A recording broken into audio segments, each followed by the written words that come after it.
what the president said is very relevant. A lot of what we've been able to do has been because of the support of the OEK and the trust that you've put in our team. We have shared a lot of information with you along the way. It's important that we don't disclose too much at this time. While we did sign a memorandum of understanding with the U.S. negotiator, this is not an official document. This is a demonstration of commitment for the economic package for the Compact of Free Association. And the importance of this document, the primary importance, is this is allows us, or allows the U.S. government to submit a proposal to Congress in the FY24 budget bill. As you know, the compact is scheduled to end in FY25. So one of the importance of this MOU is that we try to get money 1 year earlier. And this is something that the U.S. negotiating team recognizes. Palau is under a lot of pressure, fiscal pressure right now, because our tourism has not recovered and we had to borrow money to be able to find our way through this difficult economic time. So that's a very significant part of why we did this. And I'm very happy to report that we were number one. The U.S., although we negotiate with the U.S. as a single country, the U.S. is negotiating with 3 FAS countries. We were the first to sign, and I think that's also significant. It shows leadership and it shows commitment to work with the United States. And we made a lot of noise in saying this was unacceptable and things need to be different, and I think that made a difference. So we were first, and RMI has signed, and I'm not sure if FSM has signed yet, but they have their own issues that they're working on. So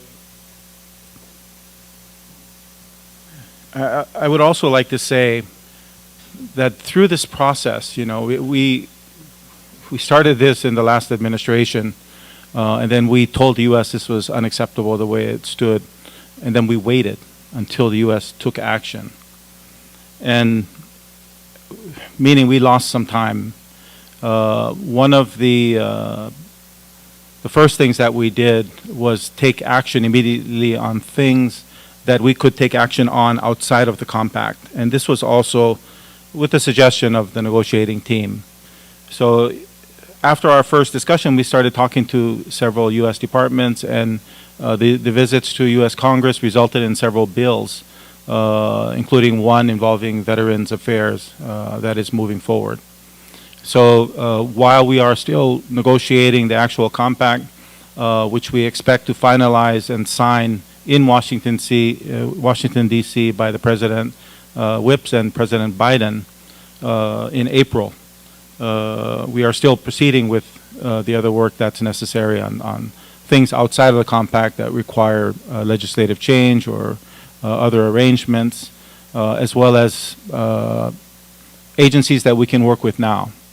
So as an example, one of the, I think I mentioned in one of my previous briefings to you, that we were very interested in talking or getting assistance from DFC. DFC is what used to be called OPIC. We had access to OPIC under the original compact. They've changed OPIC into DFC, Development Finance Corporation. But while we were in Washington, we were also meeting with DFC and the Trade Development Authority and JBIC from Japan, who works closely with them, and the Australians. So we are working on trying to get assistance now outside of the compact, but this started because of our discussions with the negotiator and the other parties that we're working with. So I want to make sure I note that because work is already starting, even though we haven't finalized the compact. So I'll give you a few, I think, high-level points that you might be interested in, and I won't contradict statements that the media has made the public about the package. First, I think it's important to note that if it wasn't for our negotiation, we would receive $2 million in maintenance assistance per year. And then we would be able to draw $15 million from the trust fund. That is the way it is now, right now, at this time. Under the negotiations, we will start receiving economic assistance again, meaning we have less pressure on our trust fund. We don't need to draw from our trust fund, but we can. And I think that's a very significant help to Palau because we need to focus on developing our economy. And this is a way that takes pressure off of Palau from economic shocks like the pandemic causing our tourism to dry up, as well as the climate-related shocks like typhoons and stuff that put us backwards. I know there was a request, I believe it was from the Council of Chiefs, to make sure that we consider inflation in our package. We have in this MOU agreement for inflation adjustment. The details of the specific adjustment are still to be negotiated, but the commitment is there that this will be negotiated.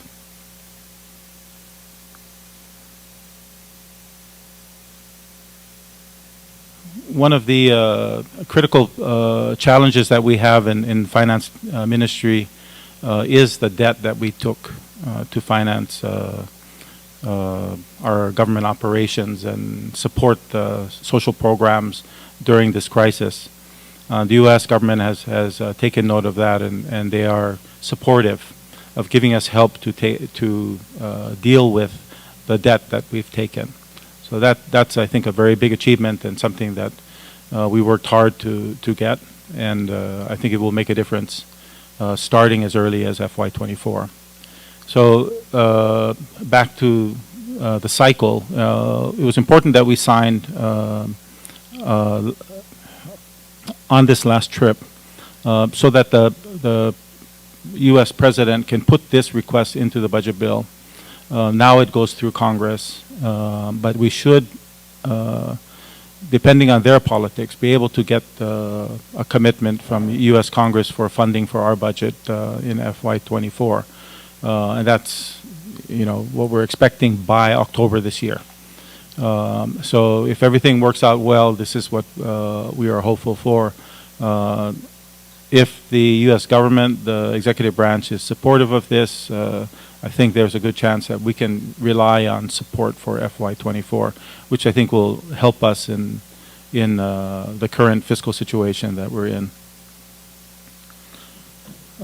There are other things that are in the MOU or mentioned in the MOU that I think are also significant, not necessarily part of the financial package, but in the compact, we are scheduled to end our federal services, our federal programs. This is something that the U.S. has agreed to continue. Which ones in particular, the certain ones that we are looking for, including FEMA and the Postal Service, are being worked on. So we're thankful for the U.S. team to consider our requests, and they understand why we're asking. Again, the way we put it to them was we are trying to reduce the volatility in economic and climate-related shocks to our country to allow us the space to focus on growth. One of the more important parts of the compact that happened after the 15th year review was the Economic Advisory Group. Our U.S. negotiator is an economist, and he's very supportive of this. So we are working on he's supporting us to continue the Economic Advisory Group that was supposed to end next year. So we're hopeful that this will continue. In that, as far as that group's efforts are concerned, we're planning on meeting in Washington in March of this year, and we should have a report by the summer that we can share with you on the group's recommendations for economic advice. The term that we are talking about in this agreement is 20 years.